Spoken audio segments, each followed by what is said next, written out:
अस्सलामुअलैकुम। लेस जैसी चिप्स बनाने के लिए सबसे पहले आलू को इस शेप में काट लें।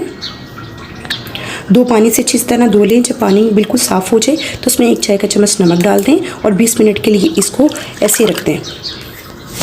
20 मिनट के बाद पानी को स्टेन कर लें और आलूओं को टोकरी में डाल के हवा के नीचे, पंखे के नीचे रख दें ताकि आलू ड्राई हो जाएं। छाक के इसको खुश्क कर लें। ऑयल गर्म हो जाए तो 1 बाय 1 सब आलूओं को इसमें डाल दें। इसको हिलाते हुए फ्राई कर लें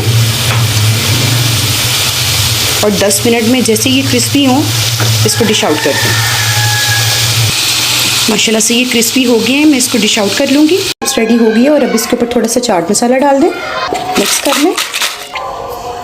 आपकी क्रिस्पी फ्राई चिप्स तैयार है। ज़रूर बनाइएगा। अगर आपको मेरी वीडियो अच्छी लगी तो मेरी वीडियो को लाइक कीजिएगा और मेरे चैनल को सब्सक्राइब कीजिएगा। अल्लाह हाफ़िज़।